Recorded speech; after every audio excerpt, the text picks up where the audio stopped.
Hey everyone, welcome to JoJo's World. Good morning. I'm Liam S. Smith, one of your co-hosts. And I'm Nick Ballantyne, the other one of the co-hosts. This is, of course, JoJo's World. Oh. Now, JoJo's Bizarre Adventure recap and discussion podcast. Parentheses, hashtag, the road to Steel Ball Run, exclamation point, close brackets. Is there a heart at the end of it as well? Because Steel Ball Run Yeah, JoJo. like a star, like a sheriff crystal, star. a crystal heart. A crystal star. Yeah, crystal star. Crystal coconut, Sheriff titty for the heart. coconut, Yep, coconut yep. for titty. I'm with you. Okay, I can ground myself to this now. Today, Nick and I, Mm-hmm. and also you, That's me. the JoJo's World family, the social JoJo's Worlders, The socialist JoJo's Worlders. yeah, the SJWs.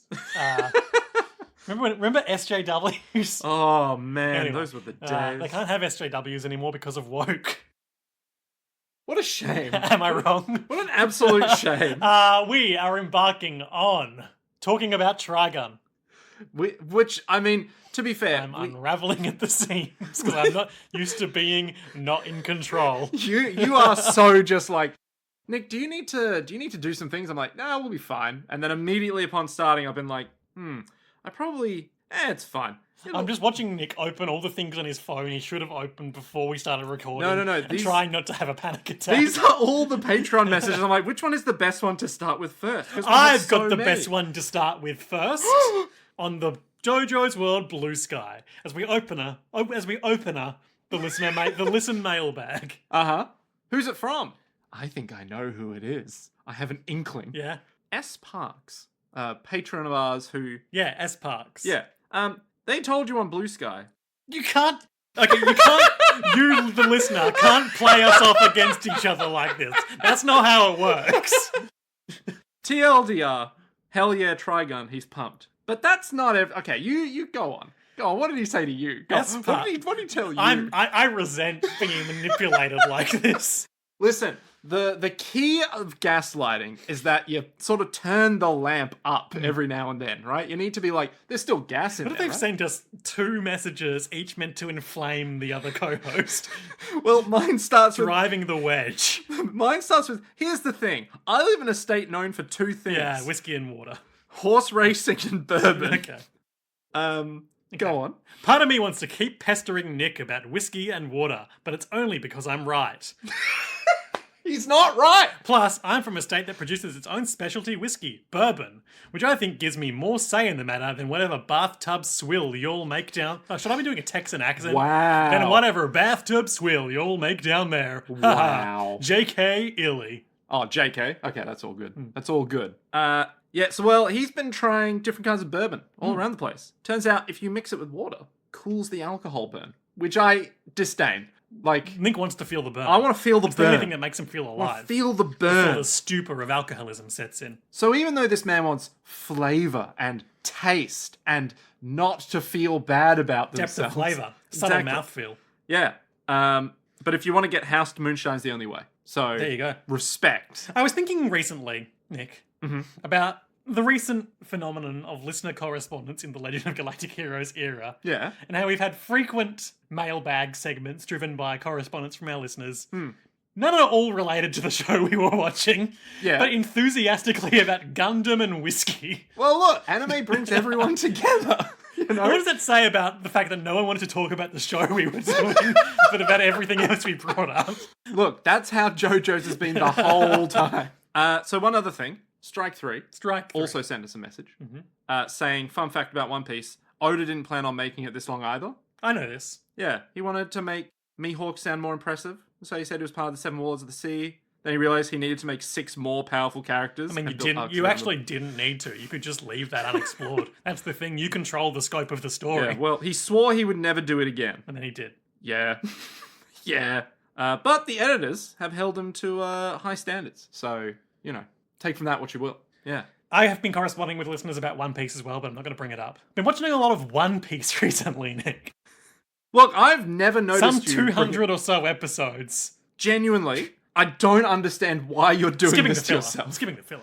No, but you're not skipping the filler. Yeah, yeah. Are you? Yeah. Have you got a watch list that Yeah. tells you skip these episodes? Like we went over this last episode. I'm not going to tell you again. But I thought you said, sometimes I don't.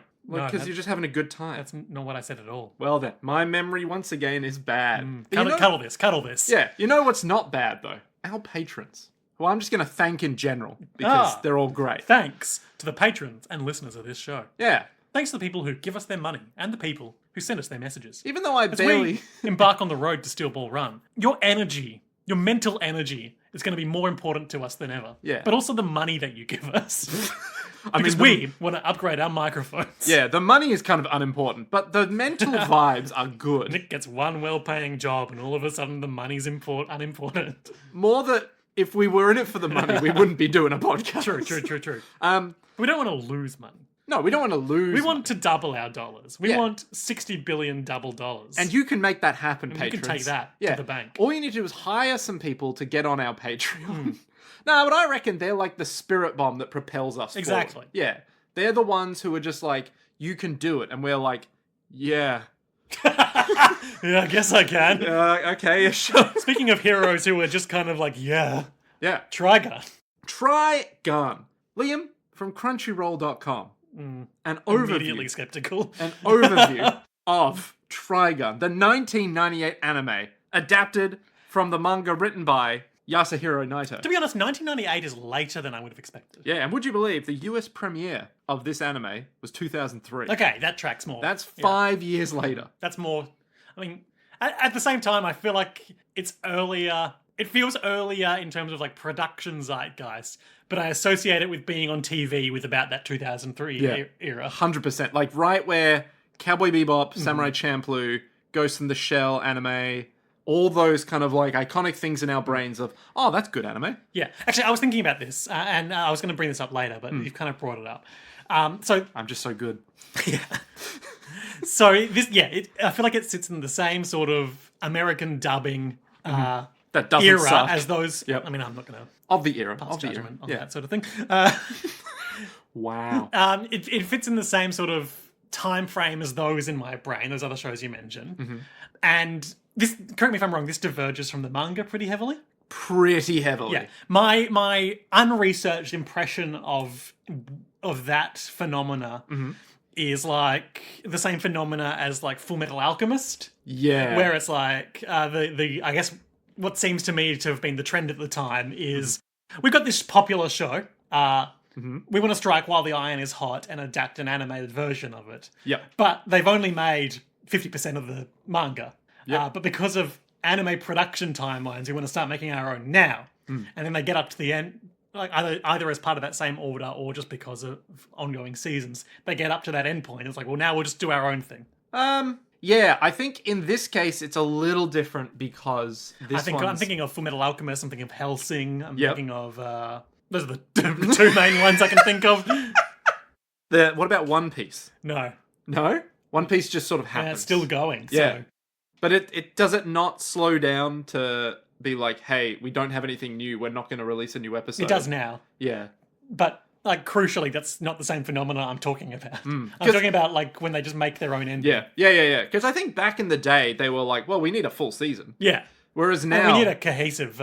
narrative. Yeah. Yeah. And like back in the day, that was a thing. But these days, I feel like they're a lot looser with going, well, he's already written like 100 chapters. We can do those in 10 episodes. So we're going to make a 10-episode season. And then 3 years later, we'll make another season. Yeah, and it's like we can just wait because there's so much manga being made and so much content to like, pull up. And then what's his name? Studio Ghibli guy is all Okay, like, go you guys on. are just making anime, aren't you? I bet you've never seen Rain before. You fucking weebs. Have you not seen the... I'm sure I can imagine. Yeah, there's a clip of him where he's like, look outside, you see that? Could you imagine running on the rooftop over there? This is what anime's missing. It's just knowing, look over there, there's the thing I want to look at. Not all this fancy, like all this... The Hirohiko Araki school of making Exactly. things. Yeah, Hirohiko Araki... I saw that thing and I wanted to put it in my manga, so I did. No, but Hirohiko Araki's like, I went to Italy, and then I sort of remember maybe a third of it, and I think I got I it. filled in the gaps. Yeah, I'm you pretty know. sure it's pretty faithful. Yeah, like, you know that guy that sits in the cathedral who does the whole talkie thing? Yeah, he curses you. Yeah, and he's like, I'll ghost. do... Yeah, exactly. That's how, like, I went there. I know that. Yeah. So, Trigun. Trigun. 1998 anime, which I think is the best piece of media ever made. Hot A take. bold claim. A hot take. It's not JoJo's Bizarre Adventure. I mean, well, that's transcendent, right? That's like way up here, you know? But Trigun, perfect. I have a funny story about how I came to know Trigun as well, before we get too far into it, even though we're already 10 minutes into the recording. But the way I found out about Trigun was I was living in America. Ah, so this the American era. You had access to Adult Swim and Cartoon Network. Yeah. Unfortunately, I did not, because I was a young 12-year-old kid who was like, can I stay up late? And my mum was like, the fuck Absolutely no. not. Get the hell to bed. So I would lie in bed with my Game Boy Advance and be like, Well, Nick, if you had been in Australia in that era, you could have been watching Bubblegum Crisis Tokyo 2040 on SBS. See, this is why I missed out on... those were the formative years. Mm-hmm. But from America, Liam, I got this book that you see before you. Nick is holding a signed Volume 1... That's right. No, definitely not signed. Volume 1, Tankobon edition. Tankobon? Tankobon, I think? It doesn't matter. Anyway. Of Trigun. Deep Space Planet Future Gun Action. 2 exclamation points. On the front, it is one of the many covers of this Tankobon by different publishers at different points in time. Because But this is the one you have. This is the one I have that I got in America. It's Vash looking super serious on the front with a big portrait of him on the side. Not what he's like as a guy in the show. No, is it what he's like as a guy in the manga? No. Okay. I'm going to show you what he looks like in the manga. Whoa. As you can see, very serious. Yeah, he's got like a... I mean, you need to describe this, Nick. So he looks like serious Vash. Like, Oh my he God. looks like solemn, long, like lanky guy. He looks like a sort of pained figure of sorts. Sometimes in a cloak, sometimes in his familiar red jacket. Okay. We'll get to that when we I get wanted to you the to anime. describe how he was depicted in that specific panel that you were drawing people's attention to. He's holding a gun. Half of his face is sort of blurred out in anger and sort of pain as he's looking directly towards the reader, as it were. And he's like getting ready to shoot in some kind of angry scene. But, you know, he looks more serious sometimes. However, not really the vibe. Okay. Point being, this fucking manga has had so many production problems. Has it? So this... Health problems? Massive health problems. Trigun, as a manga, is different to Trigun as a manga, which is different to Trigun Maximum as a manga. Because what happened is that the Yasuhiro Naito started making this manga, and then whoever did the first run of the manga was like, no more. Oh, okay. And then he had to pivot to a different publisher or something, which then became Trigun Maximum. So they've published like 4 different versions of the books at this point, and they all have different covers, and they're all who knows what. But it's all the same story. So, between now and next episode, yeah. I want you to fact check that. Oh, shit. And I want you to give me the actual details. Ah, shit. Well, I can definitely tell you Trigun and Trigun Maximum exist because my lovely partner owns all the omnibuses. So you've got like Trigun as like one omnibus. Yep. And then the rest is Trigun Maximum. I see. And there's 5 other omnibuses. And that's a regular Trigun that you've brought to the table today? This is regular Vanilla Trigun? Vanilla Trigun. There's only Vanilla one gun. Tankobon. Exactly. Only one gun, but both Meryl and Millie on the back. Oh, okay, so that's interesting, because I thought I haven't seen this show before, but I've heard bits and bobs through pop culture osmosis. Me. Yeah, you, forums. I thought that one of the insurance ladies didn't exist in the manga. No, she doesn't exist in the new anime Trigun Stampede. Oh, okay, so right. Meryl exists in Trigun Stampede, but Millie, for some fucking stupid reason, does not exist. That seems like quite a diversion. It does, doesn't it? It almost means the show is And worse it's off. kind of the opposite. And, my, again, unfounded, unresearched impression of these is that it seems like the more common phenomena, and again, I'm drawing a comparison to Full Metal Alchemist. Yeah, is that it goes seems back like to the manga. the later adaptation is usually the one that becomes a more faithful adaptation. Really strange, isn't it? But if we put on our like multimedia hats, English crit lit, if we do that. yeah, and an adaptation doesn't have to be a one-to-one reproduction of the plot and events of a previous format. Yeah. They can tell its own story, drawing on the same iconography, characters, blah, blah, blah, depending on what it's setting out to do. I'm thinking of watching on a one-to-one episode basis Trigun Stampede, as much as Nick is getting angry at the prospect, I will so that I can share forbid general this. impressions on the pod.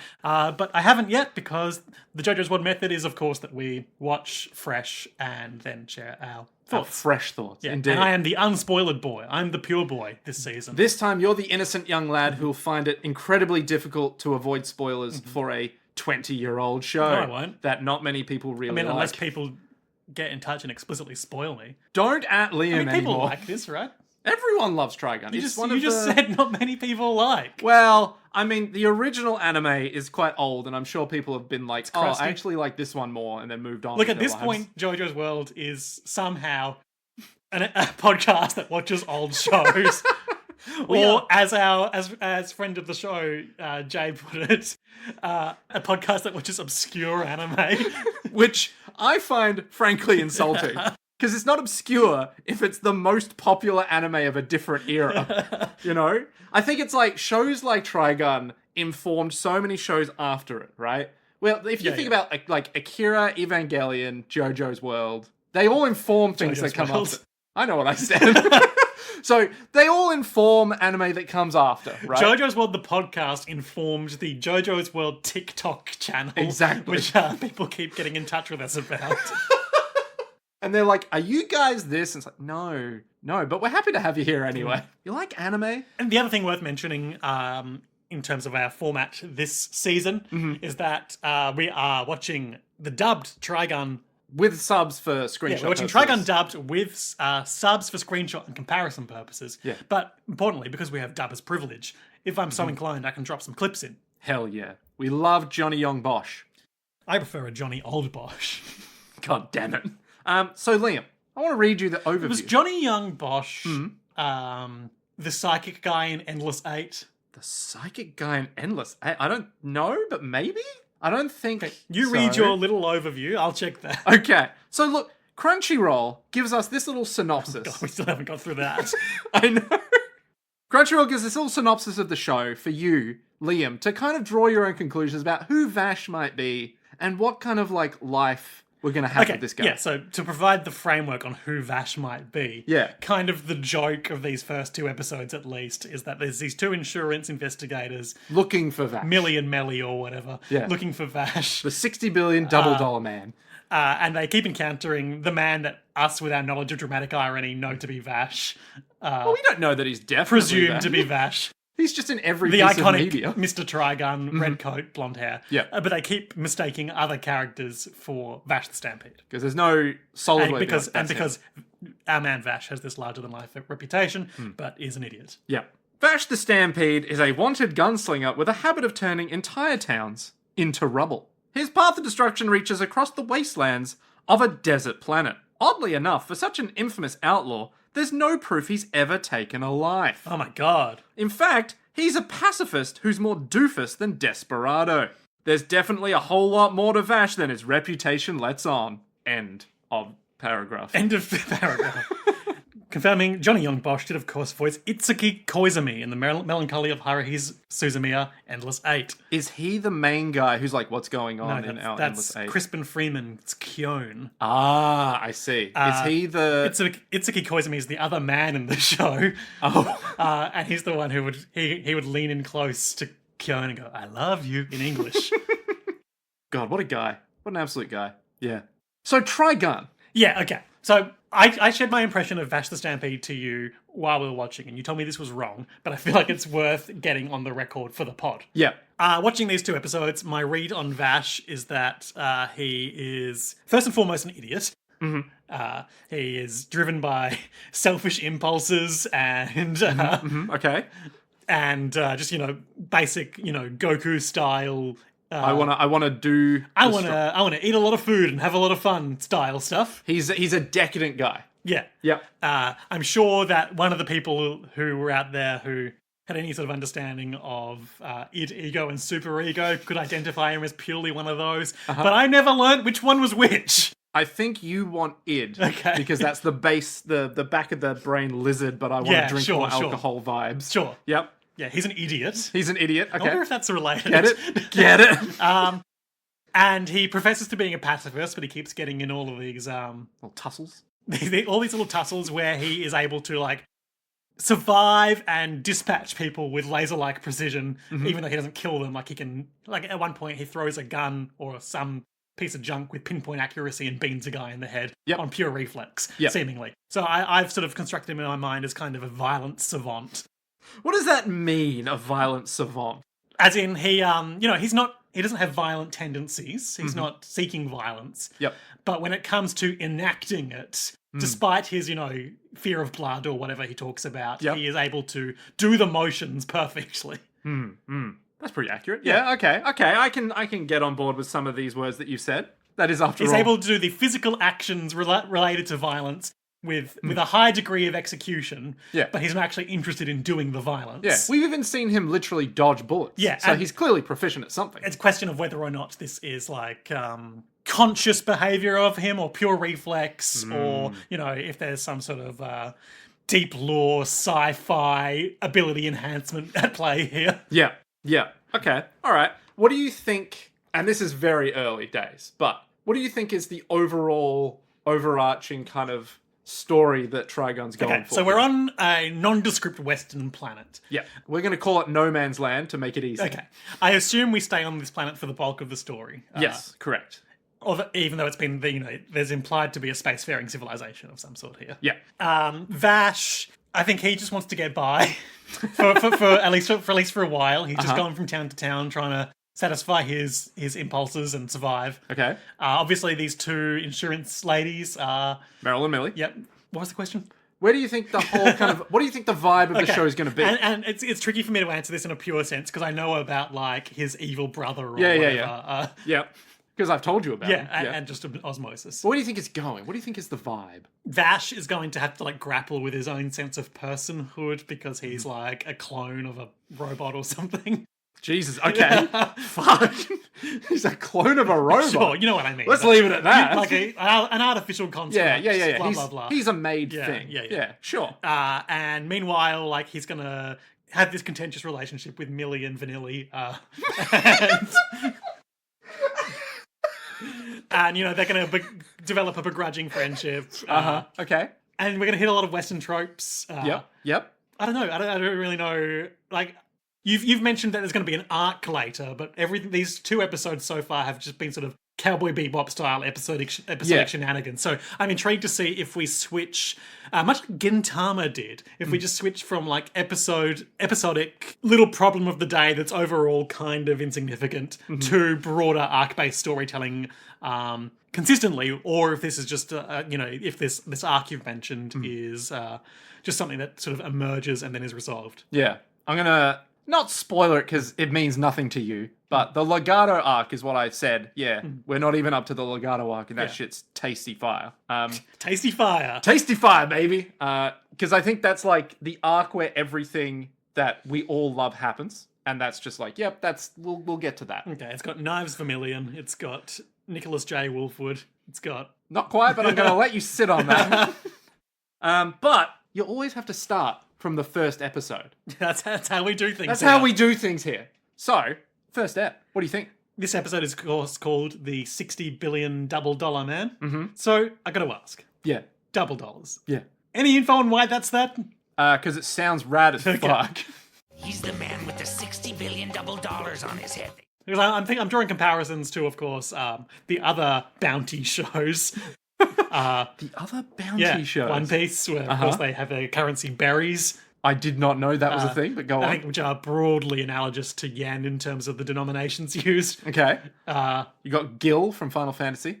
Sure. That's another denomination. Wulongs in Cowboy B-Boy. Yeah, you got Wulongs. What other currencies exist? I don't think we need to do a... I think yen? I don't think we need to do a... a full deep dive on every comprehensive currency. list of currencies. But I'm just saying, I guess in Cowboy Bebop, you can sort of imagine like a broad, one galactic Earth civilization currency developing, and they've given that the name of Wulongs. Yep. Double dollar obviously has some stranger implications. Is it just a gag, or is it inflation? No. Like the dollar's been devalued such that now we need a double dollar. Well, I think stylistically, as you probably already saw, Yasuhiro Naito doesn't really half-ass his shit. Yeah, sure. So all of his designs are like pretty larger than life characters, and everything's a bit extravagant. I think double dollars kind of feeds into that, where it's like, no, it's not just dollars, it's double dollars, motherfucker. And you're like, cool. Okay. I can dig that. I think that's pretty much it. He just needed something that was like not yen. Because we're on another planet, you see. Oh. Yeah. No Man's Land. We open to the beautiful guitarish tones of the opening. with a shit ton of shots. Yeah, the soundtrack is very sort of cowboy movie western. Twanging guitars. Yep. Mouth organ. A lot of flute. And then later it'll maybe be different, maybe kind of, but not really. It'll still be very westerny. We get some cool guitar. We get some cool shots. It's good shit. HT. It's a good song. I rate it. Crucially, there's this the opening where we're just getting a lot of shots of our man Vash looking cooler than he ever looks in the show. Yep, correct. Hard heavy metal guitar. Sure, yep. I was going to say like rocky guitar. Sure, whatever. Outlaw guitar, you know? Cool vibes. Outlaw country. Outlaw country guitar. And there's this gun. This Trigun. It's just a normal gun. Then why is it called Trigun? You'll find out. Will I? I hope so. Either that or by the end of the show, you'll be like, Nick, there wasn't even a Trigun in this whole show. Okay, I want to describe Vash the Stampede. Okay. We get our first good look at him in the opening. All right. So the first thing we see is his big red coat. Yeah. It's got a big imposing red coat. Like I said last time, it's very his clothing is very sort of Alucard Helsing. Mm-hmm. Emerging from his coat, he's got a blonde anime man hair with spiky uppy hair. Straight up. Yep. Super Saiyan Goku style. Mm-hmm. Super Saiyan Trunks style. Underneath, he's got these brown leather gloves with weird finger thingies. So here's what he's meant to look like. I'm pointing at the book right now. You have to use your words. I'm pointing at the book at his arm and his legs that are currently exposed. When you say meant to look like, I don't know if I agree. Notice how his arms and legs have all these leather straps? Yes. Instead of just big plates. Yep. First good difference. comparison. Yep. Harder to animate. Exactly. So much harder. But it's that kind of level of detail that I think we're going to miss in the anime. Okay. And instead we just get a nice simplified brown kind of leather-looking-ish shin plate, arm plate, whatever. But ultimately, just remember, maybe for the future, that there should be a shit ton of little leather straps. Okay, and that is going to have some significance? Yes. Okay. You'll see. The other shot from the OP I wanted to draw attention to is this sort of, near the end of it, shot of Vash's white gun being crossed with, sort of crossing sword style, very Utena, with an unseen person's black gun of a similar make in a black gloved hand. And, that's very sort of obvious symbolism in terms of like, the good one and the bad one. Yep. Presumably this is his brother or something, or some other rival character. We'll never know. Yep. Yep, and then it's just like a bunch of more shots of him being cool, I think. But ever since we did Utena, yeah. anytime I see a shot that's a black background with two hands stretching towards each other, I'm just like, think it's an Utena. You just hear the first notes of the opening of like da da da da da. What was the most recent Utena I saw? There was obviously the Final Fantasy XIV Utena raid series. Where Gaia and Reen do the stretching hands catching each other. There's another one I saw recently. I need to fact check this because it's going to drive me crazy if I don't. That's right, the trailer for the new Donkey Kong game, Bonanza, has Donkey Kong and Pauline's hands reaching to each other Utena style. And you've just written Revolutionary Girl Donkey Kong. Yeah, and I stand by it. So, I just want to highlight real quick the opening, right? Yep. Funny story about the opening and the production of the anime. So, according to the Trigun wiki, the true wiki of Trigun, the unique opening credits animation for this episode were actually mistakenly used for all 26 episodes of the original English release. That's interesting to me because it did catch my eye. There's like a prominent like villain shot of basically what I assume is like a one episode intro villain. And I was like, strange, like not out of the realm of possibility, but strange that they would give such a prominent shot to like this one chump who I assume we'll never see again. Yeah. So the reason why that's funny is because this was corrected on the 2006 Trigun Remix DVD's release, right, by a different company. However, Funimation repeated Pioneer's original mistake by repeating all 26 episodes on the Trigun Complete Series DVD set, and episode 1's opening was once again used for every episode. So what variations would there be were this not so done? It's not really spoilers at all, but basically instead of seeing Big Chump Man, the cowboy gang, you see like a relevant character to that episode or something like that. That's the main diversion? Yeah. Yeah, that's a very minor that would have been a really nice touch. Yeah. So this one, funnily enough, next episode is an exception because you saw that they were the same opening. Yep. That one never actually got fixed ever. Oh, okay. Oh, so the rest that we'll be watching should be the correct animation. Unless, of course, my DVDs Sure. are actually just going to use the same opening Well, 26 we'll find times. out. But I think that's a really funny piece of trivia. No. What amazes me is that it wasn't just like 1 or 2. It was all 26 that they messed up and went, oh, we got to fix that. And then messed it up again. Yeah. Just classic Amazing. times. Yeah. Look, okay, we should probably get into the recap now. All right, so- 36 minutes into the episode. We open on a saloon. Yeah, it's a classic Western opening scene. You've seen a million like it if you've ever seen anything that's even pretending to be a Western. Yep. Where it's a bunch of like rough raiders in a smoky saloon being like, "Do you hear that big bounty guy that's rolled into town?" Hey, I heard that whole town got destroyed. Mountain of corpses. And they expose it that there's this man, Vash the Stampede, who went through a nearby town, and the whole thing's been destroyed. They say he showed up in Dankentown recently. Made quite a mess, I hear. So what happened? The whole town got zapped. Mountains of corpses all over Danken. The coffin maker got so rich, he built himself a mansion of wood. The coffin maker got so rich he built himself a mansion made of wood. What? No way of knowing what that could mean. Well, wood's not very plentiful in a desert. I suppose so, yeah. I was just thinking coffins wood. Well, yeah. I didn't put that together. So, sitting there alone is a man in a red coat. And again, it's the same move we see in so many of these sort of stories where the man they're all gossiping about is in the room. Yeah. Or is he? Ooh. And the whole joke of this episode is that, I guess, of the other episode to date, is we still haven't had positive... I mean, we did get positive ID that Vash is Vash at the end of it, talking to himself. But the other characters have yet to realise that Vash is Vash. Yeah. He's in the room drinking a little bourbon whiskey with ice. It's all linked up. It's all linked together. Yeah. And they're talking about he's a cruel man who kills women and children without giving them a second thought, and he's just there sipping and supping. Yep. The humanoid typhoon, they call him. And then the bartender who's been cleaning glasses, he's going out to, fill up a keg or something. He sees something and then runs away. Yeah, a bunch of Mad Max villains roll into town, right? They've got this, Immortan Joe style, Lord Humongous style, Borderlands villain of a bandit leader. You didn't have me in the first half, and then you brought it back, and I went, yeah, that makes sense, yeah. They've got this fucking enormous number of bullets. Yeah.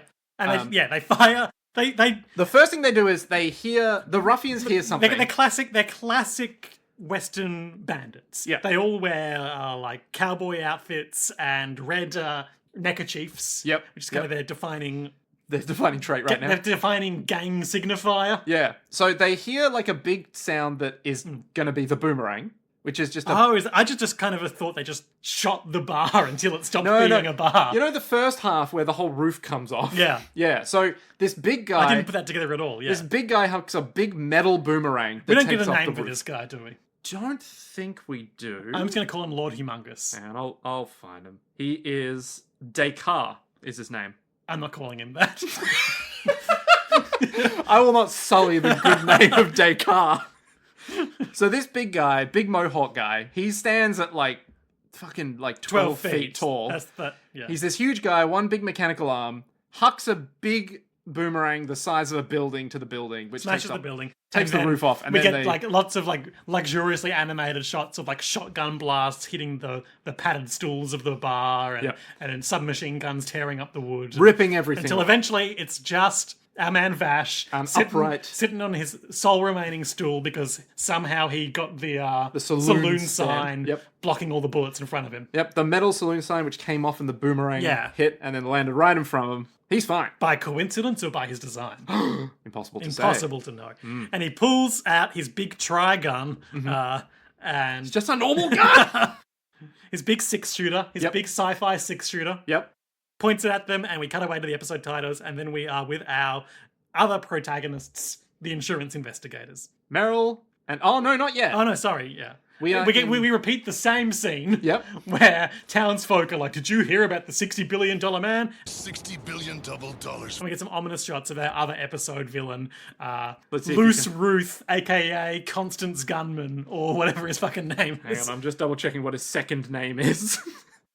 Constance Rifle. Constance Rifle. Yep. And such a Metal Gear Solid naming convention. Again, he looks like a classic cowboy archetype. He's the man with He's like a Blondie from Good, Bad, and the Ugly in a way. kind of, but it's pulling at something else to me. I'm looking up Django movies, but it's not quite. All I'm getting is Django Unchained, which isn't what I'm looking for. Naturally. I think I've mentioned that before. I thought it was Django last time I mentioned it. The Western movie where a guy like hauls a big coffin after him. And I know there's another character in this show that is more like that, but There wouldn't be. Surely not. but the design of this guy, he looks like that sort of older gunslinger with the like manicured facial hair. Yep. Doc Holliday style stuff is what I'm thinking. Yeah, Doc Right, Holliday. okay. He Shoot looks out like the OK Corral. he looks like a classy bounty hunter of sorts. He's got a big, kind of normal coat, not particularly big in color or anything. Big in color, is that a phrase? Anyway, it's not brightly colored or anything, it's just a normal coat.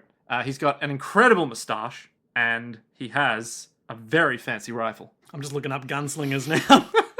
Have you found John Dillinger? He robs a lot of banks, I hear. Do you know about the shootout at the OK Corral, Nick? The gunfight at the OK Corral? No?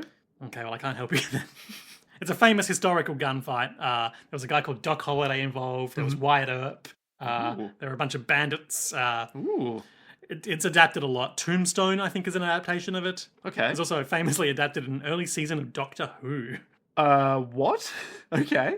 How influential is this show? Val Kilmer? Not show, Nick. I mean, historical movie. event. Oh, it's a historical event. Oh. But Val Kilmer's in Tombstone. Yeah, Tombstone's good. Damn. So anyway, this guy, Loose Ruth, Constance Yes. Rifle. He's chatting with, I think it's Felnal is the town. He's chatting with him and just going like, so this guy, what's he look like? And he gets some deets on him, and then he's off. He's off to the hunting grounds, as it were. It is Django where a man drags a coffin. Okay, the 1966 film. Gotcha. Anyway, sorry, I was listening. But I just had to get that out of my system. Look, we had to know. But yeah. He's another bounty hunter. He wants the Vash, and we just do the same scene building up his reputation. He's cool as fuck, this guy. And he's got a big old cross-shaped gun. Yeah, so it's the long rifle and then both sides of the magazines that are coming out of it, that when he shoots, they spin. That's right. Like a full 180. But when they're just slung over his back, it looks like a big old cross. It does, doesn't it? What could that possibly mean? What imagery could it possibly evoke? So then we go over to some random saloon again, To do the same scene again. but with a different set of characters. This town is nothing but saloons and people speculating about bounties. about This one bounty in planet, particular. So we see Meryl and Millie. Yeah, so there's two walking. characters, a couple of 90s anime ladies. Yeah. There's one who's short and angry, and one Meryl who's Strife. tall and serene and dumb. Millie Thompson. So Meryl's wearing like a white, professional, like corporate looking outfit, black tights, kind of like a cape. Yeah, she's got a big cape, like over cape, for like the desert dust, I'm sure. But crucially wearing white in like a dust bowl of a planet, seems to indicate that she's kind of out of her element here. Yep, very much so. And then Millie is wearing more like plain clothing. She's wearing like a teal half cape over a yellow coat with a shirt and tie underneath. Yeah. And she, as we learn in this scene, also has a like What are they? 10-ton machine gun underneath her cape. I will elaborate on that later, but she's underneath. She usually wears like suspenders. Yeah, we get a good shot of her when they're doing menial housework in the second episode, where she's in her shirt sleeves and she just has, normal trousers and suspenders. office trousers, white shirt, suspenders, sleeves rolled up, I think. Yeah. She's a pro. She's an office lady. Exactly. Well, they're both office But ladies. she's incredibly strong, it seems. Yeah, insanely strong. She looks like the girl from Love Hina in terms of her face and hair. There's no need for you to be able to respond to that. I don't need to. It's the perfect response. So they walk in and they look deadly serious. They're on the hunt. And a bunch of like Kamurocho Yakuza-style rapists are like, "Hey, ladies, do you want to have sex with all of us?" So they go up to the bar and they the classic bit of them ordering atypical yeah, bar stuff. Millie orders a banana confidently sundae. declares she wants a banana sundae, and Meryl Wants a gâteau Millefeuille. No way of knowing what that is. Yeah, with Ceylon tea. Yeah. A banana sundae. And I will have a gâteau millefeuille with Ceylon tea. And everyone's like, "No, you got to order milk to do the gag." Otherwise, it doesn't work. No idea of knowing what that means. So then as they're doing this, one guy slams a table down in front of them, and Millie's like, but I don't want milk. I want Ceylon tea. Yeah, and then her huge minigun falls out from under her jacket. So she basically has a big old stun gun. Oh, that's stun gun. I was reading it as like a, the Heavy from Team Fortress 2 spinning machine gun. So basically, it just contains massive metal rods that expand and then hit them. Oh, okay. But the very strap different from what broke. I was imagining. Yeah, she's not going to kill people with that thing. Well, she works in She's insurance. Billy She's going to Thompson. kill people through denying their claims. Yeah, you're not wrong. Yeah. So the strap breaks, it falls over, whacks the table, bashes the guy, and they're like, oh my god, she's a monster. And then they go back to talking with the bartender, and they get more rumors about who this Vash guy is, what does he look like. Yep. They didn't get a good look at him, but the whole town was destroyed back in, I can't remember the name of it, doesn't matter, but... And they get the description of the bandit who tore up the town and the bar in the first scene. 12 feet tall, huge mohawk, big old metal arm, massive tiny weapon. legs. Yeah. And then the real shit begins. Go on. We get a shot of this big mohawk-laden man, Yep. Lord Humongous. Descartes, who... he's Lord Humongous. Though, He's Lord right? You know what I Humongous. mean? Yeah, I From know exactly Mad what Max you mean. 2. Yeah, he's the big motherfucker Yeah. who's like, I'm the biggest guy here. Yeah. He is an asshole. He's on the hunt for who he thinks is Vash the Stampede. And is right. And he's right to think it. Because he's on the hunt. So he's the smartest person in this episode. Well, he's on the hunt for the ace gunman, but he's on the hunt for Vash the Stampede. And while they're out there looking... There's a little comedy bit where Vash has buried himself up to his neck and is breathing through a straw. Just like Mad Max 2. Not up to his neck, up to his whole dang head. Yeah. This is the bit from Mad Max 2 where, what's his name? The gyro captain? Yeah, the gyro guy grabs Max by the foot and then is like, ha, I found you. And he's like, He throws a snake at him or some shit. Yep. So Vash is like... The show needs a gyro captain. Oh, it so does. We might be in luck later. It's having brainwaves. I can't remember, but we might be in luck. So our boy, who we know is Vash, obviously. We have Vash emerges, he gets the drop on one guy, and then we flash back to what happened up for that dramatic standoff in the cold open, which is that he realized his gun had no bullets in it, and they all fired at him, and he ran away. He scurried away like a little ant. Yep. And we get the vibe that he's a little bit clueless. He's a little bit clueless, but he's also incredibly precise, because he's talking to this one guy, being like, he's picking over this one guy's body that he knocked out, being like, God, that was really close. I almost got my head blown off. And then one guy appears on a mesa, and he's like, there he is. And Vash, like, on pure reflex, turns around and wangs his gun at the guy and knocks him out. And then everyone else shows up and starts shooting. He's like, run away. He scurries away on all fours like a wretched worm. Yeah, that's our boy.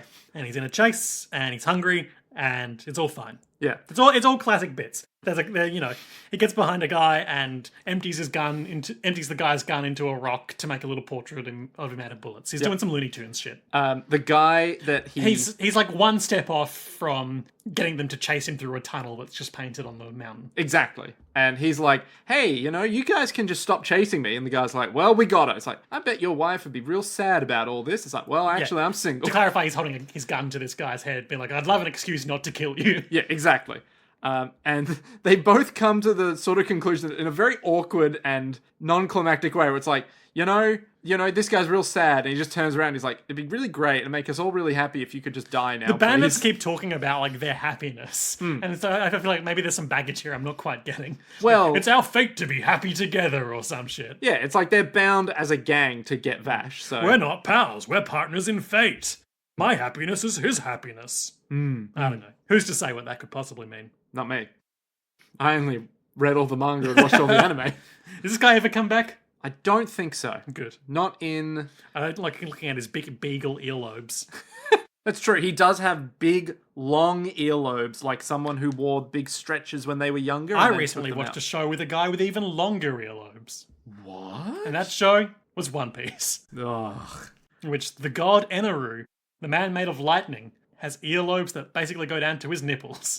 So, this guy, I'm pretty sure he doesn't actually show up until Trigun Maximum and not in the first opening chapters of Trigun. I see. So, he shows up in Trigun Maximum in Return of the Blue Wind of Death. Okay. But I don't know what that's all about. So anyway, this guy's searching for Vash, and he's like, we got to get him, we got to hunt him down, and we got to get that sweet, sweet bounty. And they've got him tied up, and that's the end of the show. Right? So they eventually capture him after cornering him. They surround him and they tie him up in ropes. They're going to get $60 billion double dollars, which, as we all know, is $120 billion. But right as they're like, great, we got him. Who should show up but our two ladies? Insurance investigators. Meryl and Millie. Jack Kelso from LA Noire.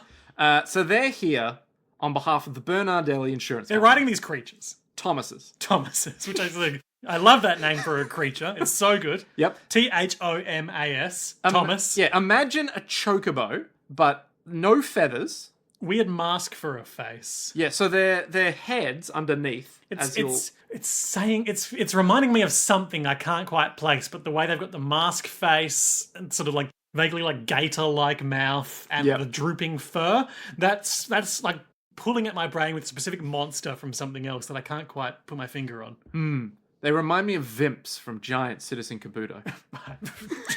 No idea what any of that is. If ever there was a word to confuse anyone who didn't grow up in the 2000s, that's the fucking one.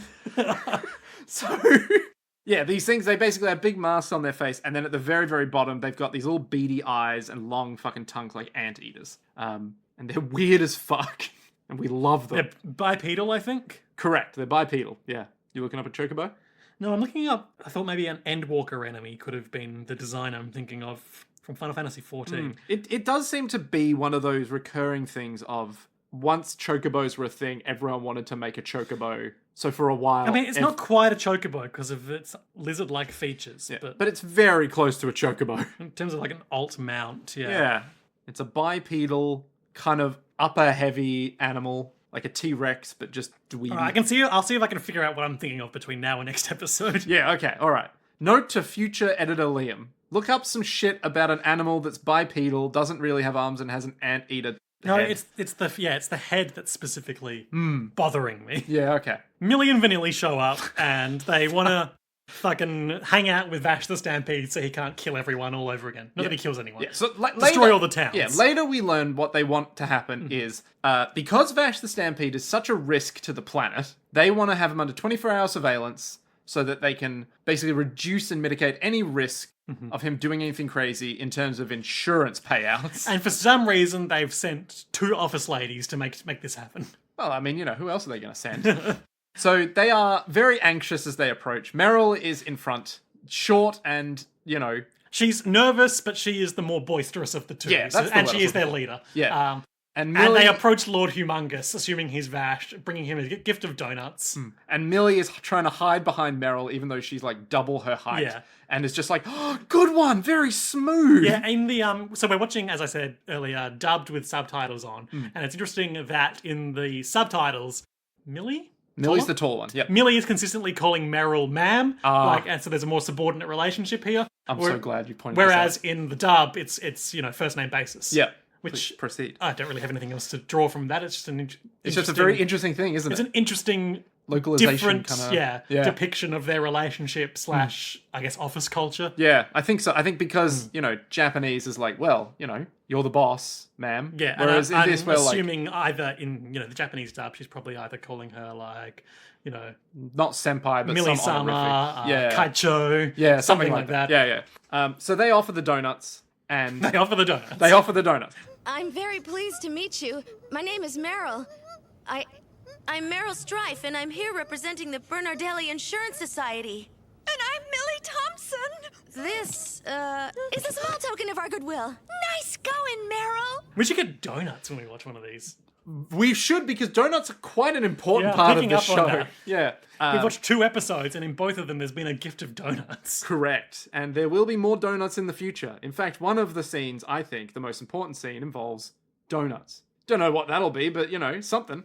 Anyway, so they see this weird tied-up guy in The a whole red coat. situation is disrupted by Roose Luth. Loose root. Ruth Luth. Help me. Lou Roo. Yeah, Louis. Louis LaRue. Yeah. Pepe Le Pew. Ruthie Lasue, all right? He shows up. He's wearing his big hat. He's got his massive moustache and his enormous sideburns. He's like, I finally found you, Vash the Stampede. And he too assumes that it's Lord Humongous. Yeah. Lord Humongous is like, what the fuck are you talking about? He's like, hey, haven't you heard the rumors? Vash the Stampede is a guy who's wearing So I'll probably put in an audio clip here, but I do want to share out read out what he says. He just appears on the top of a cliff overlooking this whole scene. Yep. And he says, I'm Ruth Luce, the bounty hunter called Constance Rifle. My name is Luce Ruth. I'm a bounty hunter, and some people know me as Constance Rifle. Vash the Stampede, I'm here for your head. Who's calling this guy Constance Rifle? Everyone! No, this is like if you went up to someone Yeah. and were like, hey, They my call name's... me Ace. Yeah, my name's Liam Smith, but you can call me Cool Guy, Yeah. you know? Cool Guyman. Sam, this is Cool Guyman. Now you... Been playing Death Stranding 2, which has been out for 2 days. How are you finding it? More of the same. Oh, yeah? I am finding it hard to go back to just doing all the walking. No, hear me out. Okay, all right. Because like the progression of the first one is that you do all the hiking, then you get the motorbikes, then you get the trucks. Oh, and, yeah, like, yeah, you yeah. enhance your logistical abilities. But now you're going back back to to the square one is Yeah. quite a challenge after seeing all the exoskeletons and other toys. Yeah, after all the customization and And power-ups you've got to go Metroid. through that progression arc again, which they seem to be kind of speed running. Yeah, okay. So, for instance, like something that happens relatively early on, but you get put through your paces before you can, is you get blood grenades so you can kill the ghosts. Yeah. In this one, that happens before you see your first ghost. Oh, wow, okay. So, like, really early. Yeah. Damn. Well, I guess they already have the technology, Exactly. so they're like, well, Yeah. we don't want to, So, this whole scene is basically just a bunch of them going, hey, I know who Vash the Stampede is. And they're all wrong. And they're all wrong. Because Vash the Stampede's the little worm they've tied up. We don't know that. Or do we? We do. We've seen the second episode. And they all fight each other, and Vash gets away, and Millie and Vanilli run away. Yeah. And they all run away together, and Vash is eating their donuts. Well, so the whole point of We've this got to scene- pick up the pace, Nick. It's been an hour. Oh, we're gonna keep going. So basically, Lord Humongous is like, hey, wait a minute, Loose Ruth, you've got red in your inner coat. That's right. The inner lining of the wind picks up his coat, and they see the inner lining of his coat is red. So he assumes he's Vash the Stampede. Yeah. And then Loose Ruth is like, oh, this must be how Vash lasted so long. He just kept pinning the blame on someone else. And Millie and Meryl are like, this is getting a bit heated. We got to run out of here. Yeah, they ride their Thomases away. They all fight. And this little ace gunman, this poor guy, he runs along with them in his red coat and his tall blonde hair. And he's all like, I'm getting the hell out of here. While the other guys all fight. Yeah, it's a pretty good action scene, but not much to remark on. So, as they're running away, did you notice that our boy here went from being fully tied up? I did. He's no longer tied up. He's running, hands loose, holding the donuts. And That he's... probably doesn't mean anything, right? who knows? Poorly tied knots, surely. Surely. So he takes all the donuts and he just scoffs them down and he's just like, And he's keeping pace with their mounts as well. yeah. And he's like, Probably hey, nothing to worry about. yeah, no need to think it through too much. And he's like, hey, so what are you ladies here for? And they're like, we're from the Bernardale Insurance Company. we They want to have exposit 24-hour for surveillance. The Yeah, third yeah. time in one scene. Yep. And as they say, we want to keep them under 24-hour surveillance. This guy's like, 24-hour what? I mean, where are you ladies going? Meryl Yeah, takes, Meryl, yep. Meryl takes an instant dislike to him for basically no reason. Well, she, upon seeing him, was like, he surely could not be Vash the Stampede. Yeah, He but look there's no at him. reason for her to hate him as much as she does in the next episode. Yeah, but look at him. He's a shiftless drifter. Exactly. They give him $10 double and ask him to go warn the town. So they're going to head back because it's their duty to, get Vash, and they think one of them has to be Vash. But this guy, he couldn't possibly be No, Vash. he's just an idiot. Yeah. He's just a simple himbo. So if he can just go Simple down... desert himbo. Simple, desert, dry himbo. If they can get The him... driest of himbos. Me, I prefer a wet himbo. You like a Or at wet, least a damp one. damp The himbo? dampest of himbos in the tropics. Any dank himbos out there? Dank tropical himbo. Yo, what up? My listener base is made up purely of dank tropical I would argue- himbos. Yeah. Monkey D. Luffy. Uh-huh. Is a dank himbo. He's at least a moist himbo. He's the wettest himbo there is. Well, he can't get wet because of his devil fruit powers. What? You can't swim when you've got devil fruit powers. Really? Oh. It's quite a problematic issue for a pirate. Does that mean everyone who's ever eaten any of these fruits can't swim? That's right. Wow. Being in the water paralyzes them. I see. Fascinating. I never knew this. Okay. I don't know anything about One Piece, so this Well, now you know a little more. Wow. So he can't be wet. So he's But just he's a at least bit- moist. Yeah, he's a little because of damp. the tropical sea air. Yeah, he's damp but not wet. But he's always a himbo. Yeah. Yeah, makes sense. So anyway, I need to figure out who a wet himbo is. who's the guy from Utena? Yeah, I was thinking the same thing. Kiryu? Sayonji. Yes, Sayonji. Yes, green hair. Yeah. Yeah. Well, no, because he's too malicious. Himbo has to be nice. Well, he's nice to Fukake. Is that her name? Wakaba? Shit! It's Wakaba. Shit, fuck, shit, fuck. No, go back. The confidence with which you spat that out. What, maybe like, fuck. You started weak, then you finished confident. Listen, I'm nothing if not a man of strong guesses. Oh, dear me. So... Yang Wen Lee. Yang Wen Kake. Wen in Kake. So Millie and Meryl head back to go apprehend Vash the Stampede. And Loose Who is- Ruth and Descartes. have teamed up because they're like, that other guy must be Vash the Stampede. Yeah. So they're watching from afar through some binoculars. Yeah. And they're like, wait a second. Those two, they're teamed up. And Yeah. then they get boomeranged down. Yeah, because and they're tied tied. up, and Lord Humongous is like, well, we can either kill you or rape you, then kill you. Which one do you want? Speaking in PG-13 euphemisms. Yep. And Millie's like, they did say he was the worst kind of womanizer. And Meryl's like, thank you for reminding me of that. And he's like pulling up their cape with his boomerang, real sexual threatening stuff. Kazuma Kiryu would beat the shit out of these guys. He notices a small Dillinger in Yeah, her okay, cape. is that what that was? I didn't quite get a good So look so at that it. little gun is like yay Yeah, big. we see her in the opening with a couple of tiny pistols in each hand. Yeah, so it's them. Are they proper guns? If Millie doesn't have a Yeah, big so lethal gun. so Millie's big stun gun is just literally big metal. Yep. Meryl's guns are guns. Okay. So they're just So pow-pow. between Meryl Mhm. and Vash, Mhm. we've got a whole sort of tri-gun situation. Are you trying to insinuate something about Kind of meaning they're three? they're kind of bound by fate in the So, tri-gun. It's an interesting little take you've got So, there. Stephen King's Dark Tower teaches us that people are bound by fate. Oh, it all comes back together. So they're about to, get absolutely... Is that anything? Am I on to anything?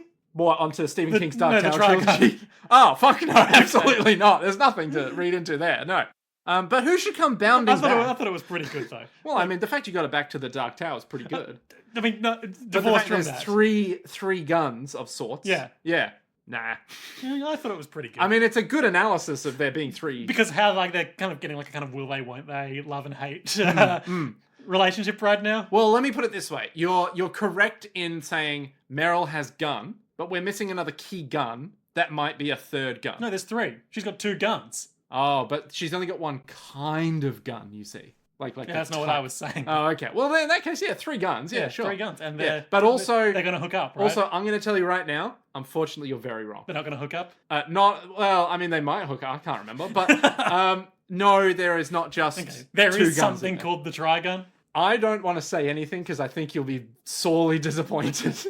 But I can tell you right now, there is not just two guns. I wasn't saying that. It was just she's got lots of guns. Well, we don't Her know. whole body's covered in guns. She's got guns in her boots. I'm not She's saying got guns shit. in her boobs. I'm She's not got saying guns anything. in her armpits. I'm not saying anything. She opens her mouth and a big gun barrel comes Look, out. I'm just and saying. goes, Look, wasn't a big gun. like the gun in One Piece that's also a dog Look, I'm not saying because it anything. ate the dog fruit. I ain't saying, that bazooka could come out at any moment of the show. You're really just letting that roll off your I'm shoulders. just- listen, I'm trying to we're weird you out here. Listen, I'm saying it's You a don't want small to ask gun. me about how Small gun. You don't want to ask me about how the gun ate a fruit.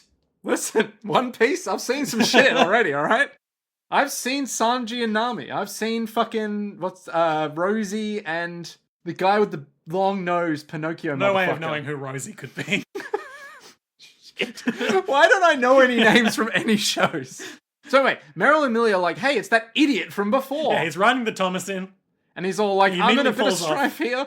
He doesn't know how to ride the animal. Yep. And the others, the villains are like, there he is. That's wonderful. And then, He shoots the ropes, Meryl and Millie are free. yeah, and then he's he falls immediately off. disguised himself as a bad guy. Yep. They immediately rumble him, so it's just a little comedy bit. Yep. But it was kind of like good work, 47. Yep.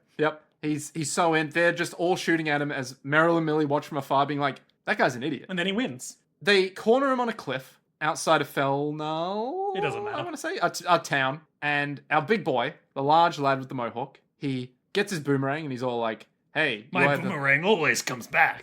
you either get death or suicide. I And- do like his boomerang throwing rig, where he's got his big robot arm that he throws it with. And also, like, I don't know, there's some sort of, like, pneumatic device on his belt or something. What's going on there? Is that like a, was that like a tether that draws it back, or? Liam, I'm going to be real with you. For the last 20 years, I don't know how this thing works. Or is it like a magnetic situation? I don't know if it's meant to be the thing on the boomerang so it comes back. Yeah, or if it's like just for his arm to get more strength with the boomerang or something. But it's sci-fi bullshit. Okay, he does some, and Vash like leaps over him and messes with that device and takes him out instantly. Yeah, it squeezes and back. He gets a little cheeky cat face. Yeah. And he's like, I disapprove of suicide more than anything else. He jumps into the air like a crazy person, lands on him, tugs on the rope. It chokes him to death. Well, not to death, but it chokes him out. Incapacitates him. And then Constance Ruth blows himself up. Yeah, no. So Vash is like, you there, loose Ruth. You're going to want to not be there in like half a second. Oh, because the boomerang hits it, right? The boomerang hits him, incapacitating him. That's right. And our boy is like, well, this is a shame. And this Vash is a real shame. Wins. And the insurance ladies are like, wow, it's almost like he's Vash the Stampede. Surely not. Anyway, see you next He time. gives a big thumbs up and he's like, did I do all right? Did I earn those donuts? And then he laughs in his typical Vash laugh, which is like, ah ha ha ha ha. Well, did I work off the donuts and the $10 double dollars? You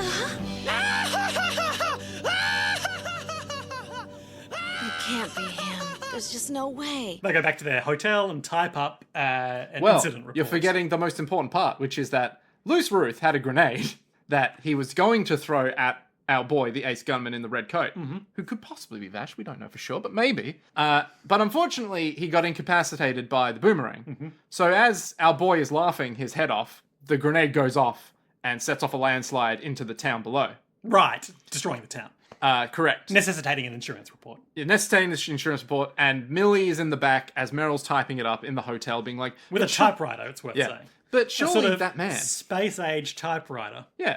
Isn't that what really old typewriters look? Couldn't Doesn't tell. matter. Doesn't matter. Point being, Millie is there being like, but that guy could have been Vash, right? Crucially, what I mean to say is she's not using a computer. Exactly. She's using something analog. Yeah. Because we're not, even though we're sci-fi, we're not really computer sci-fi. Indeed. Very much so. Millie's like, that guy could have been Vash, right? And Meryl's like, he's an idiot. There is literally no physical No way way that incredibly physically adept man we saw could be Vash the Stampede. That guy was crazy and a fool. I mean, everyone in this show is an idiot, right? It's kind of the thesis of it. They're idiots in their own way, in that they refusal to see what's right in front of them. In that sense, every character ever shown is an idiot in any piece of media ever made. No. Oh, in that case... You can just say things confidently. I don't have to agree with you. Oh, okay, then no. Like Millie and Meryl. Yeah. I mean, you know, Millie is obviously kind of an airhead, but Meryl, like her... In her own way. Yeah, dogmatic refusal to recognize Vash as Vash. Yeah. You know, kind of an idiocy of its own right. I don't think it's the thesis of the show. I just think it's these first few character episodes. trait, right? Yeah. They're flawed characters. She's stubborn. Yeah, she she's very she stubborn. forms an impression of someone and sticks to it. Exactly. She knows what she's about. And so we get rumors from the town of like, you know, there was that landslide that destroyed the whole town. Yeah. And yet miraculously, somehow, no one died. And what caught my eye in this sort of town square scene is that like the main building we had to focus on, it seemed to me to have like mid-century architectural design, but like Western sandstone block construction. Yep. No idea what to make of that, but it's like it caught my eye. Yeah, it's like there's no wood or anything. It's just like made of that sand stuff. Yeah. That like, you know, you see in really, really like out of the way towns back in the Wild West where they're like, we don't have any wood. But Or like we the can just... white stone of like Mediterranean beachfront towns. Yes. But like rounded edges on the sand surfaces as well. So who's to say? Who's to say? And our last shot is our boy in his red coat and his blonde hair. Classic walking away. End of like an episode of The Incredible Hulk or Spider-Man. Shut up. No, what's the other one? The Fugitive. You know, he does this thing and he hitchhikes on to the next town. Yep. Do you reckon he's Vash? Yeah. Yeah, right. Because on account of how at the second... well, I mean, on account of it being incredibly obvious, but on account of explicitly at the end of the episode, of the second episode, when he's running away being like, she said she could never love Vash the Stampede. Too bad. No, he said he'd get arrested if he was Vash the Stampede. We'll get to it. We'll get to it. The second episode is about a water baron. I'm getting the title up. Oh my god, where's the title? This is going to be a long one. Oh, it's going to be... We might have to skim through this one. Truth of... Well, this one, you'll be glad to know, is actually not in the manga. Oh, okay. This is an anime-only episode, and thus is not as good. Okay. as Truth the of rest the of mistake. episodes. No idea why it's called that, even having watched it.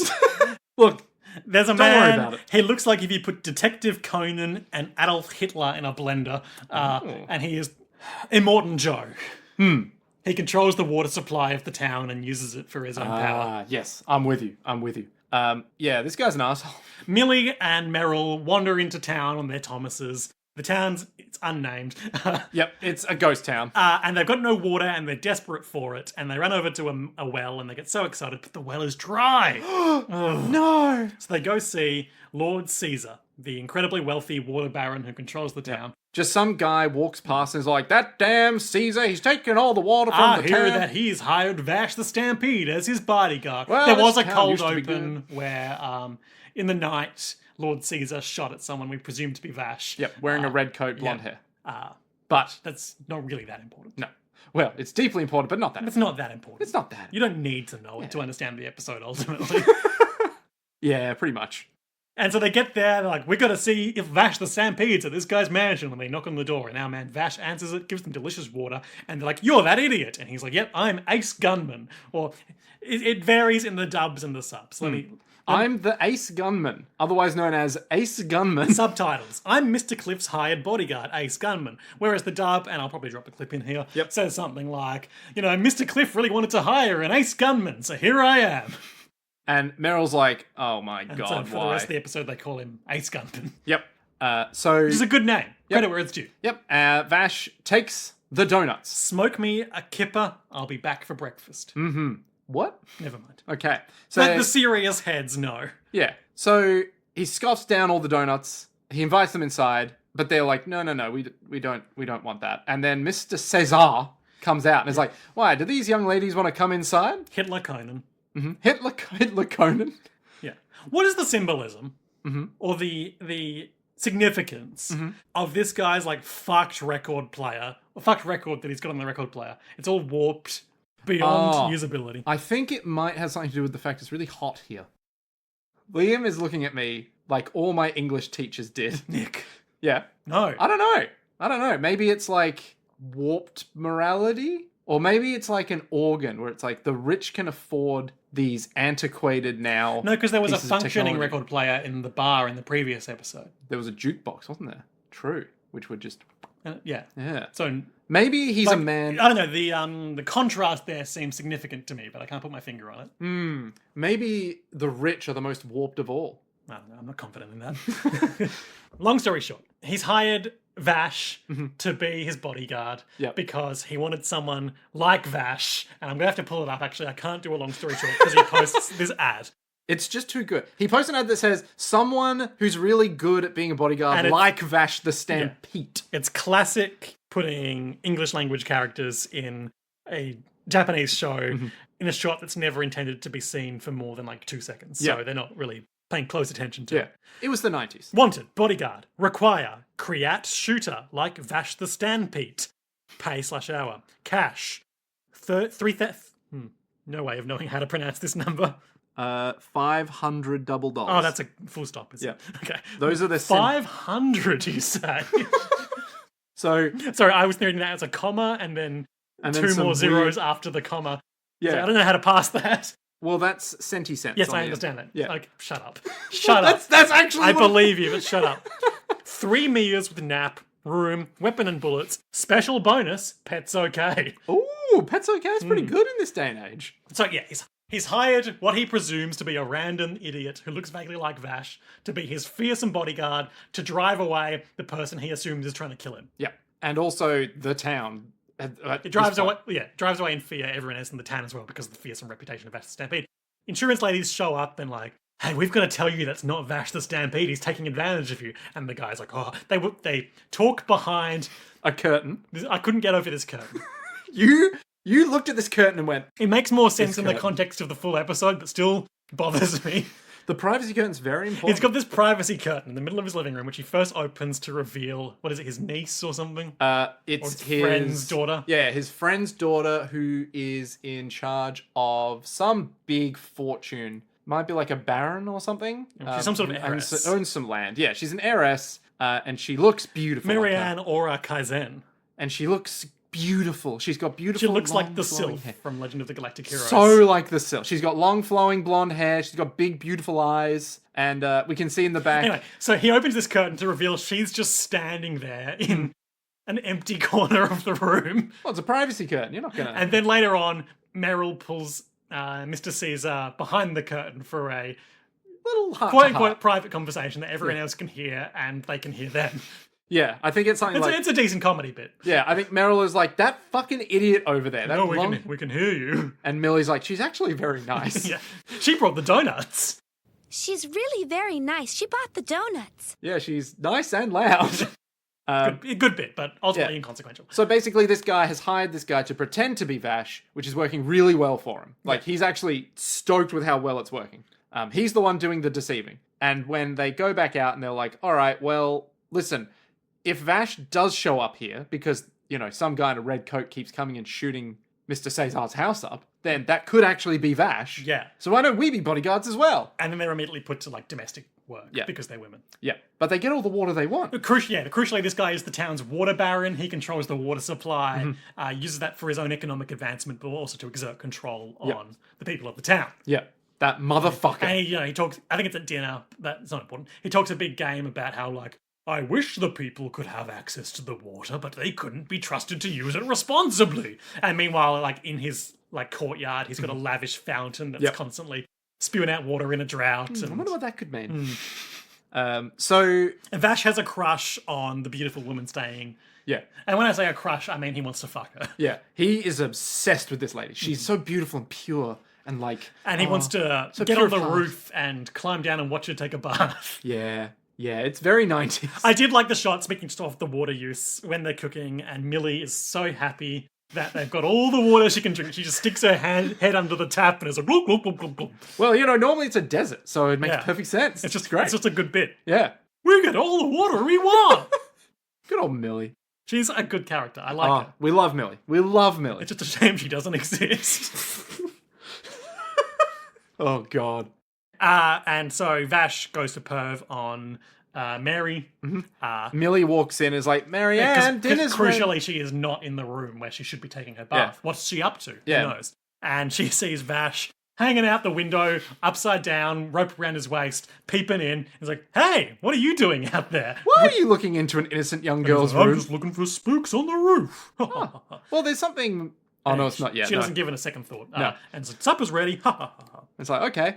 Meryl, meanwhile, is walking around with a bit of tea and notices that Marianne's walking out of Mr. Cliff's study. Yeah. And so we see that she has been using the excuse of having a bath to do some snooping around, but we don't know what it's about. There's an awkward dinner where he brags about how he uses the water to control the town, and she gets angry and leaves. Because he's like a baron, and she's like, yeah, but the people. Yeah. And we think at this moment maybe she is just like, you know, a young rich woman with like, you know, liberal ideals and blah, blah, blah. But as we learn, there is more at play. Liberals. Shut up. Then, in the immediate next scene, as she's going to bed, we see her, before Vash comes in to flirt with her some more, we see her getting changed. She's got a bandage and a bullet wound on her shoulder. Oh my God. And a gun in the drawer. Something's going on. Oh my God, is she trying to... I was really worried we were going to be doing like this, some sort of horrible transphobic plot where she was like a bandit or something coming to kill this guy, disguising himself as a woman to get into... Alas, it's not that kind of show. Good! Yeah. If only you could be disappointed, but unfortunately it's too good at being good. So she's got this bullet wound on her shoulder. And Vash comes in and has a Kierkeis and Reinhard conversation staring at the stars. And she's like, I wish I could go on a journey and see the world, but... I mean, ultimately, it's not important to recount this conversation because she's lying to him. Yeah, but funnily enough, he grabs her by both shoulders. Stares deeply into her. And she's like, oh my God, my shoulder. Yeah. And he's like, don't worry, you'll be going on a journey soon, but it won't be a lonely one. And she's like, what the fuck are you talking about? He hears a noise and leaps out the window and tackles Meryl. Yeah. And Meryl's like, what the hell are you doing? And he's like, I was having a nice moment And they with the yell lady. at each other. It's Luffy and Nami doing comedy. It's Naruto and Sakura. It's blah, blah, blah. Yep. It's Goku and Bulma. And then Millie in the corner is like, I didn't know you two were so close. And Meryl's like, shut the fuck up, That is Millie. not what this is. She pulls a Trigun on him and blows her away. Yikes. And then they go back inside, and Mr. Cliff and Miss Marianne both disappeared. But where could they be? And, comedy bit with Millie being like, did a ghost take them? You were talking about ghosts on the roof before. And Meryl's like, what were you doing on the roof? Why'd you have a rope? Why were you looking into her room? And Vash falls over a couch in being like, no, it's not what it looks And he like. grabs the rope for the privacy curtain and accidentally double pulls it, not only opening the privacy curtain, but opening the secret passage behind it. Oh my God. And to me, it feels like having the curtain around the secret passage entrance just draws more attention to the secret passage. But it's a privacy curtain. That's it. That's all there is.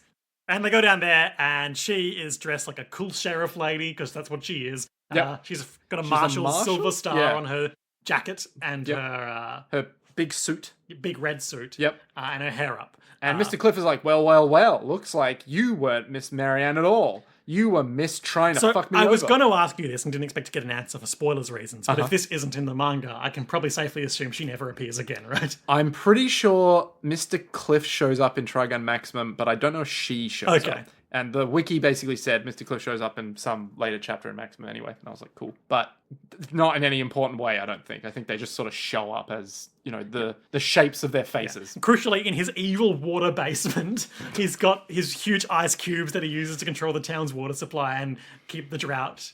drowsing, and his evil water sluice that Vash rides down. He's been freezing the water.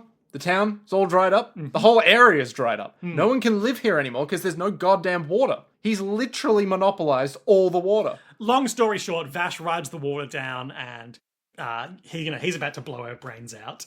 Mr. Caesar is. And Vash saves her and Basically, he dodges a bullet. he does some Matrix shit. Yeah, and Cliff Cesar is that? I can't remember.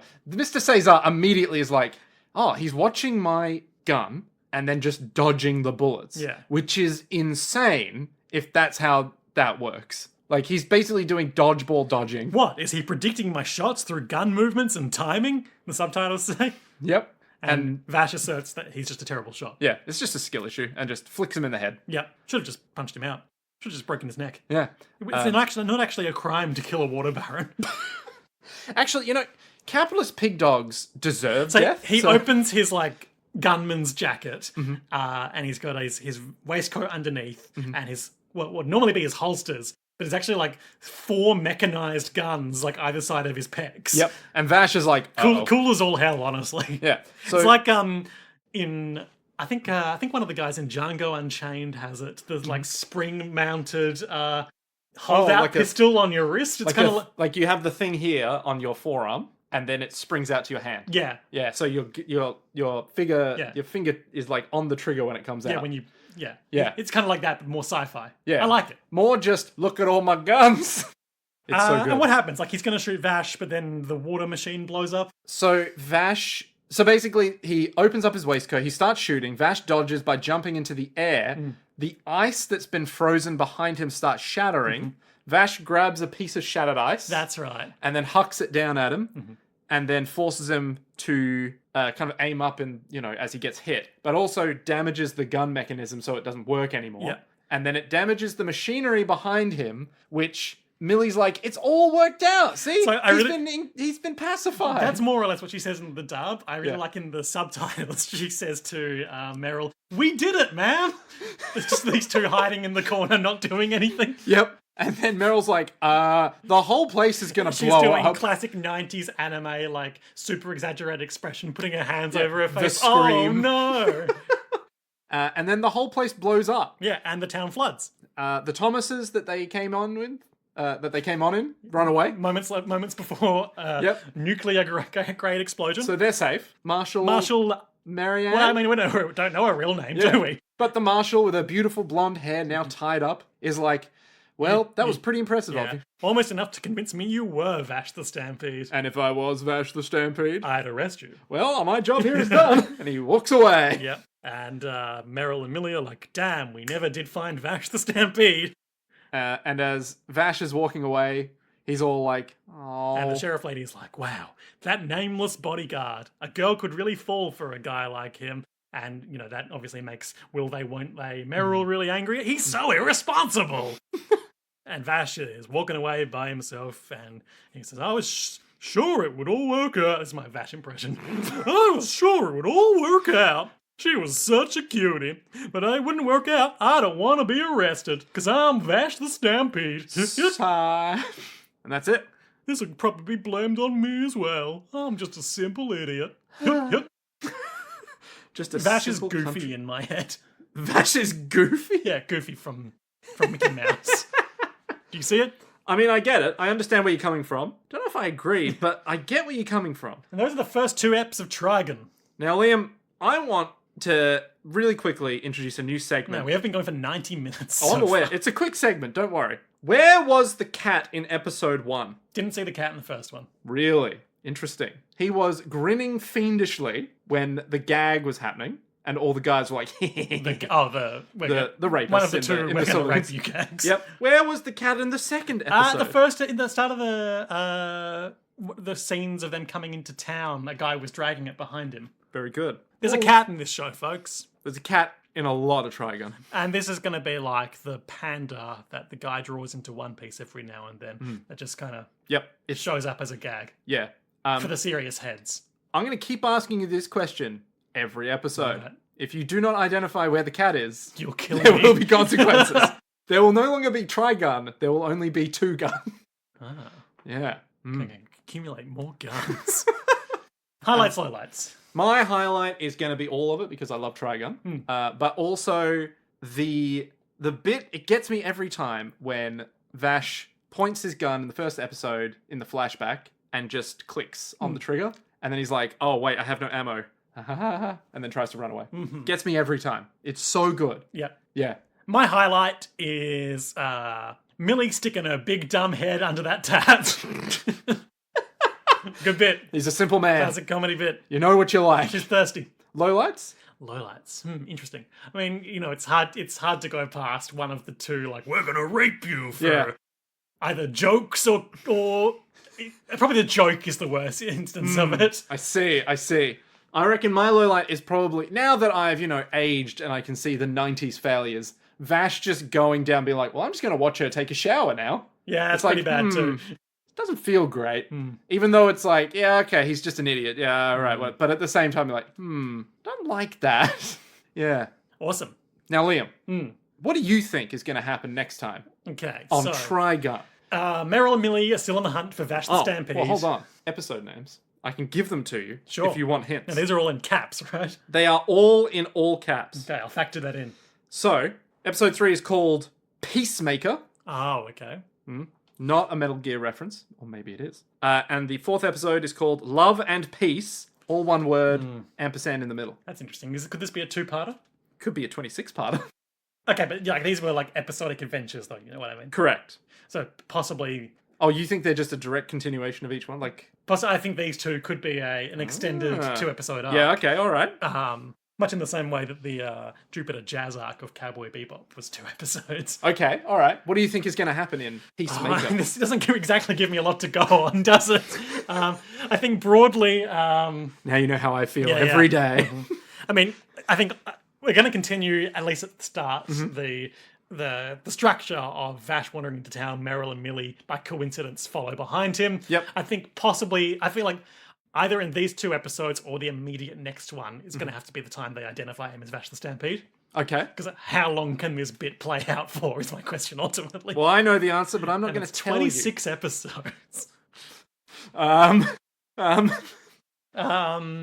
mean, look, it's hard to... This is such a... Oh, it's impossible to go off an episodic narrative by figuring out what the next episode's going to be. We don't exactly have like a goal for any of them yet other than finding Vash. Do you think there's going to be a certain kind of character that we're going to run into? Like, you know how you got your Western archetypes? Sure, okay. Well, I mean, I feel like it's probably too early for either of those other named characters that I'm aware of to show up yet. I feel like we've got to establish our bona fides with Vash and Millie and Vanilli for a little while longer. It pains me when you call Meryl Vanilli. But go on. It's funny because she's wearing white, so she's Vanilli. But yeah. Anyway. Okay, so we've had Mad Max Bandits, Bounty Hunter type, and a Baron. Yep. What else do I think is an important Western archetype? Do you want a hint? I can tell you one of the archetypes we're going to run into if you want. Give me a sec first. Give me a sec. Okay. Think ropes. Think I plans. am. Think Western. Oh, remember about like a corrupt sheriff type? Okay. And he's like exercising his control over the town through strict law and order. Peacemaker, is it? Yep, third episode Peacemaker. Yeah, and it's going to be like, no one's allowed guns in this town but me. And I'm going to use that to run martial law all over you guys. Interesting. Very interesting. Any other bits that you can think of? The cat's going to be there. Okay, look, you're bang on. You're bang on. This is like the bit where I predicted Dio Part 3, where you're like, the cat's going to be there. I'm It's like, guessing recurring joke. Uh-huh. Well, it's either a recurring joke or it was a one and done to establish their characters. But I'm going to guess recurring joke of Meryl and Millie ordering inappropriate things at the bar, sweets and such, instead of hard liquor. Okay, interesting take. Yep. Anything else? Vash will obviously, in this scenario I'm constructing, Vash will tear down their whole The whole martial law corruption situation, and the town will somehow be destroyed and he'll move on. Amazing. Everyone will curse his name, but also thank him. Absolutely. Because even though our town has been destroyed, all our people are still alive, and the mine can start producing computer Sweet chips gold once again. again. We're still a sci-fi universe Yeah. after all. All right. Now, I could show you the author's note I have. That's just a bit of a gag. But we are also an hour and a half into recording. It'll keep evergreen for next time. Yeah. Look, the book will last. So I can bring it again next time and I can show you the gag that got me through high school. because it's just so Interesting dumb. foreshadowing. Dun, dun, dun. Anyway. Great. Yeah. But that's episodes 1 and 2 of Trigun, the man with 3 guns. God, I'm so excited. It's so good. I love it. Yeah. But until next time, To be to be continued. continued.